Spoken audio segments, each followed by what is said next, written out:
வணக்கம் உறவுகளே. இன்றைக்கி ஞாயிற்றுக்கிழமை நம்ம எங்கே வந்திருக்கோம் மகளிர் தினத்தன்னைக்குன்னு பார்த்தீங்கன்னாக்கா எங்கெங்கே போக போகிறோம், சந்தைக்கு தான். வேறு எங்கே புதிய இடத்துக்காக போக போகிறோம் பார்த்தீங்கன்னாக்கா உக்கடம் லாரி சந்தைப்பேட்டை மீன் மார்க்கெட் தான் வந்திருக்கோம். இன்றைக்கி என்னன்னு தெரியல, கொஞ்சம் இறால் வாங்கி செய்யலாம் சாப்பிடணும்னு ஆசையாக இருந்துச்சு.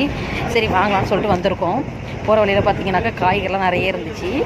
அப்புறம் பார்த்தீங்கன்னா வெங்காயம் வந்து சின்ன வெங்காயம் 3 கிலோ 100 பெரிய வெங்காயம் 4 கிலோ 100, உருளைக்கிழங்கு 3 கிலோ 100, பூண்டு கிலோ 100, 120 சொல்லிட்டு நிறைய விதமாக வச்சுருந்தாங்க. எனக்கு ரொம்ப நாள் இந்த மண் சட்டி வாங்கணும்னு ரொம்ப ஆசைங்க. சரின்னு சொல்லிட்டு கேட்டிருந்தேன். 2 டைம் பார்த்துருந்தேன், ஆனால் நான் வாங்கலை. நெக்ஸ்ட் டே நான் வாங்கலாம்னு நினைக்கிறப்ப இந்த சட்டி இல்லை. சரின்னு சொல்லிட்டு இன்றைக்கி கேட்டேன். 3 சட்டி 100 சொல்லி போட்டிருந்தாங்க. சரின்னு சொல்லிட்டு ஒன்று மட்டும் வேணும் தம்பின்னு கேட்டோம். ஒன்று மட்டும் வாங்கினா 150 ரூபாக்கா, செட்டாக வாங்கினா தான் 300 அப்படின்னு சொன்னாங்க. என் வீட்டுக்காரர் வந்துட்டு சரி இப்போ அவங்க செலவும் அதிகமாக இருக்குது, நம்மளும் ஊருக்கு போகிற வேலை இருக்குது, நம்ம ஊருக்கு போயிட்டு வந்த பிறகு நீ வந்து வாங்கிக்கலாம் அப்படின்னு சொன்னாங்க. சரின்னு சொல்லிட்டு நான் மனசுலேயே கையில் மட்டும் எடுத்து பார்த்துட்டு வந்துட்டேன். தேங்காய்லாம் பார்த்தீங்கன்னாக்கா 3 தேங்காய் வந்துட்டு 50 ரூபா, அதாவது 7 தேங்காய் வந்து கொஞ்சம் சின்ன சைஸில் வந்துட்டு 7 தேங்காய் 100 ரூபான்னு வச்சுருந்தாங்க கூறு கணக்கில். நான் வந்துட்டு 3 தேங்காய் மட்டும் வாங்கியிருந்தேன். 3 தேங்காய் வந்து 50 ரூபா, கொஞ்சம் ஓரளவு மீடியமான சைஸ் தான்.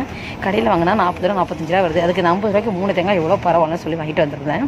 அப்புறம் பார்த்திங்கன்னா தர்பூசணி கிலோ 20 ரூபா சொன்னாங்க. இந்த வெயில் காலத்து தர்பூசணி நமக்கு அவசியம் வேணுங்களே.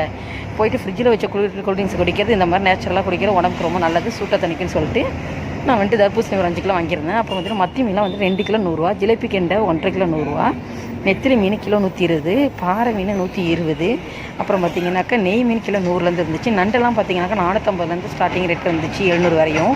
இறால் பார்த்திங்கன்னா 350லேருந்தே இருந்துச்சு. அப்புறம் பார்த்திங்கன்னா 250 ரூபாயிலே இறால் இருந்துச்சு. அந்த இறால் எப்படி பார்த்தீங்கன்னாக்கா குளத்தில் ஆற்றுல பிடிக்கும்போது இவ்வளோ குட்டி குட்டி சைஸில் கிடைக்கும், அந்த மாதிரி இருந்துச்சு.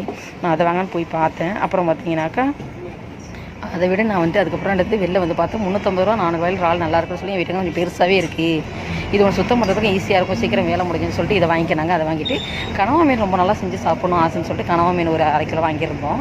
அதை வாங்கிட்டு வீட்டுக்கு வந்துட்டு சுத்தம் பண்ணி அதுக்கப்புறம் வேலை நான் வந்துட்டு சமைக்க ஆரம்பிச்சிட்டேன். இறால் பார்த்திங்கனாக்கா இந்த இறால் தான் நாங்கள் வாங்கிட்டு வந்திருந்தோம். இது பார்க்கறது எப்படி இருக்குது, ஆனால் நான் வந்துட்டு எடுத்து சுத்தம் பண்ணி சமைச்சிருக்கேன். அந்த வீடியோ நான் உங்களுக்கு வந்து நெக்ஸ்ட் வீடியோவில் வந்துட்டு அப்லோட் பண்ணுறேன். இறால் நல்லாவே இருந்துச்சு. அப்புறம் பார்த்திங்கன்னா கனவு வந்து 2 விதமாக இருந்துச்சு. கனவு வந்து இது வரைக்கும் நான் வாங்கி சமைச்சதே கிடையாது, இதுதான் ஃபர்ஸ்ட் டைம் சமைக்கிறேன்.